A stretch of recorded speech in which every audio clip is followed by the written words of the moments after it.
राम राम दोस्तों। आज की कहानी है हमारी संस्कारों की गठरी। कहानी पसंद आए तो वीडियो को लाइक और चैनल को ज़रूर सब्सक्राइब करें।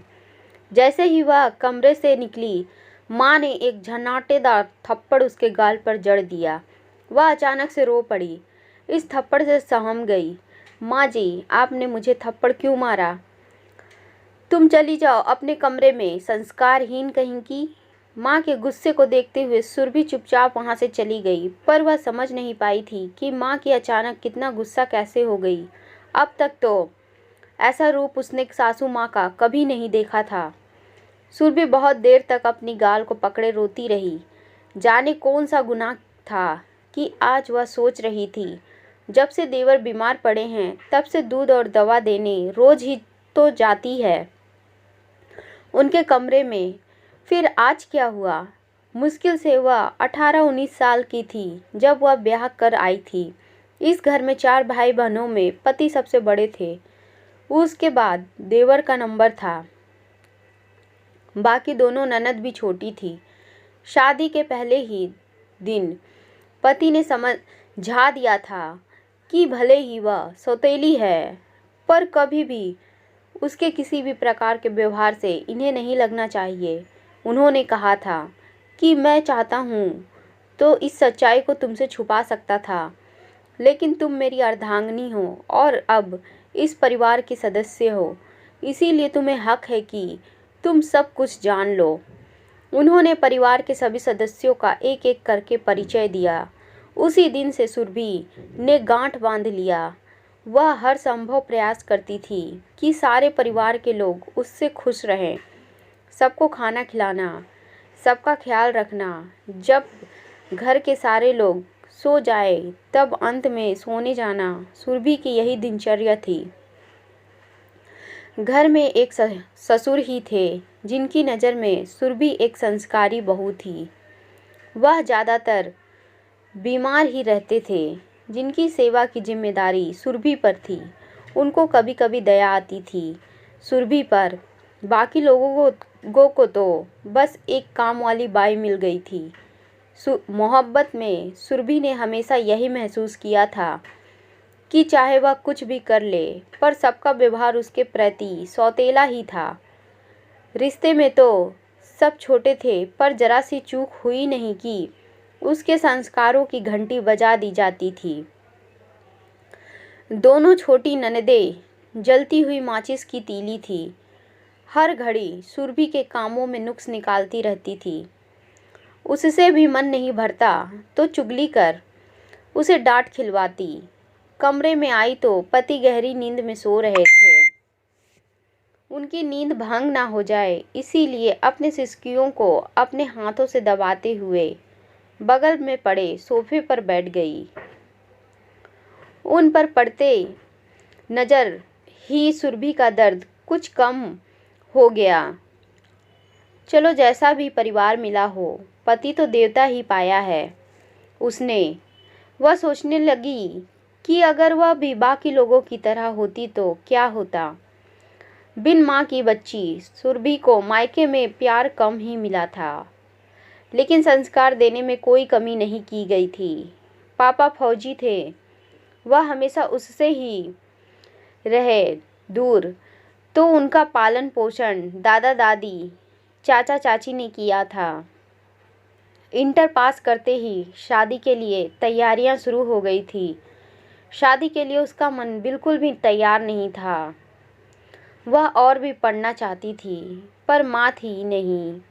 मन की बात सुनता कौन। परिवार वालों ने मिलजुल कर शादी कर दी। विदाई के समय पापा को गले लगाकर खूब रोई। पिता ने दहेज के साथ साथ संस्कारों की गठरी भी उसे दी, जिसे हर दम साथ रखने की नसीहत भी दी।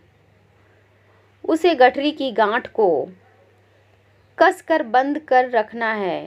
पापा ने उससे वादा लिया था कि वह कभी भी उनके द्वारा दिए गए संस्कारों पर आंच नहीं आने देगी।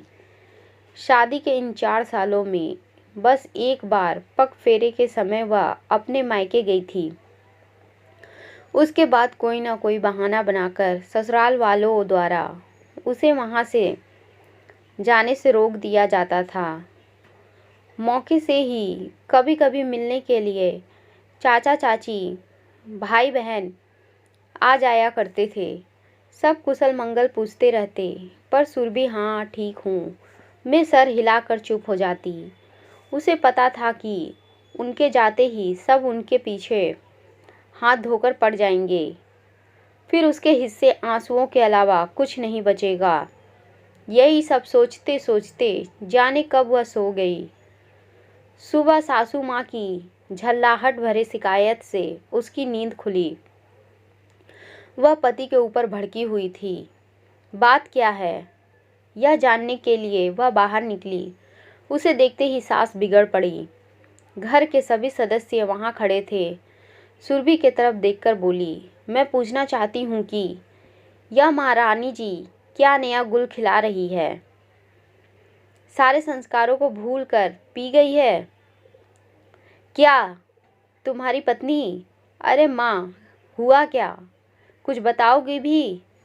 सुनोगे तो पाँव के नीचे से जमीन खिसक जाएगी, समझे? संस्कारहीन कहीं की। सुरभि को समझ नहीं आ रहा था कि वह कहना क्या चाहती है। ससुर जी चीखने की आवाज़ सुनकर बिस्तर से उठकर बैठक में आ चुके थे। आते ही उन्होंने कहा, सुबह सुबह तुम्हारा ब्लड प्रेशर क्यों बढ़ा हुआ है?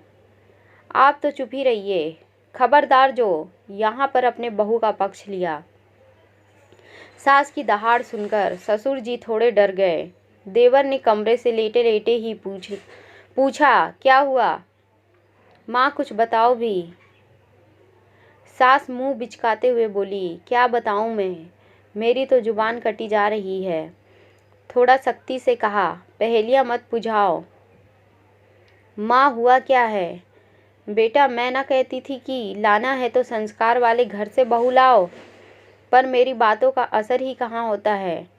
4 दिन से मैं देख रही थी, सबके सो जाने के बाद ये तुम्हारे भाई के कमरे में डोरे डालने जाती थी। कल मैं इसे निकलते देखा। मेरे तमाचे के निशान अभी उसकी गाल पर होगा। बुलाकर देख लो, संस्कारहीन कहीं की। सभी सुरभि की तरफ देखने लगे। छोटी ननद ने मुंह पर हाथ रखकर बोला कि भाभी, मुझे तो शर्म आ रही है आपको भाभी कहते हुए। सुरभि शर्म से रोने लगी। बस बस करो माँ, बहुत हो गया। संस्कारहीन वो नहीं है, बल्कि मेरा पूरा परिवार ही है। तुम लोग इतना नीचे गिर जाओगे सुरभि को गिराने में।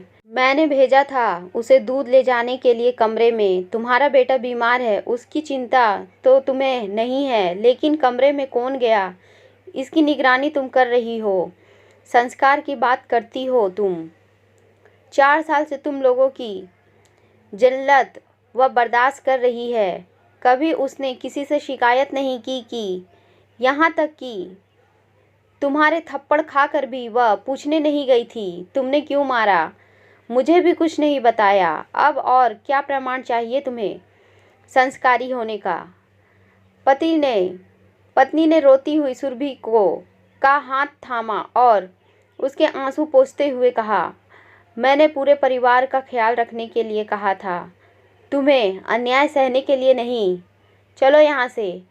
इन्होंने अपने संस्कारों का परिचय दे दिया है। ये तुम्हारे लायक नहीं। मुझे माफ़ कर देना, क्योंकि मेरी वजह से ही तुम्हें इतना सब कुछ सहन करना पड़ा। सुरभि अपने पति का साथ पाकर बहुत खुश थी।